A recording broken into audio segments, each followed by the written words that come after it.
నమస్కారం, welcome to జనం కోసం జర్నలిజం న్యూస్. జిల్లా ప్రజలందరికీ అంతర్జాతీయ యోగా దినోత్సవ శుభాకాంక్షలు తెలియజేసిన చందుపట్ల కీర్తిరెడ్డి. ఈ రోజు జిల్లా పార్టీ కార్యాలయంలో యోగా కార్యక్రమం అనంతరం చందుపట్ల కీర్తిరెడ్డి రాష్ట్ర బీజేపీ అధికార ప్రతినిధి మాట్లాడుతూ ప్రపంచ యోగా దినోత్సవం సందర్భంగా భారతీయ జనతా పార్టీ కార్యాలయంలో యోగా కార్యక్రమాన్ని నిర్వహించారు. అంతర్జాతీయ యోగా దినోత్సవం సందర్భంగా జిల్లా పార్టీ కార్యాలయంలో నిర్వహించిన యోగా సాధన కార్యక్రమంలో యోగా గురువుల ఆధ్వర్యంలో పార్టీ కార్యకర్తలతో కలిసి పలు ఆసనాలు వేశారు. నిత్యం యోగా సాధన చేయడం ద్వారా మనిషి ఆరోగ్యంగా ఉండటమే కాకుండా రక్తపోటు, మధుమేహం, హృద్రోగం, కిడ్నీలకు సంబంధించిన రుగ్మతలు వంటి శారీరక మరియు మానసిక రుగ్మతల నుండి మమ్మల్ని కాపాడుకోవచ్చని అన్నారు.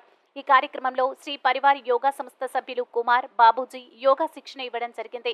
రాష్ట్ర కార్యవర్గ సభ్యులు, అధ్యక్షులు కన్నం యుగంధర్, ఓబీసీ మోర్చా జిల్లా అధ్యక్షులు దొంగల రాజేందర్, అర్బన్ అధ్యక్షులు మధుసూదన్ రెడ్డి, ప్రధాన కార్యదర్శి తుమ్మటి రామ్రెడ్డి, మాచనవేణి రవీందర్, బుర్రా పద్మ, వనక్క, బీజేపీ పార్టీ నాయకులు, కార్యకర్తలు పాల్గొన్నారు. శ్రీ పరివార్ యోగా సంస్థ సీతామలక్ష్మి, వనిత తదితరులు పాల్గొన్నారు.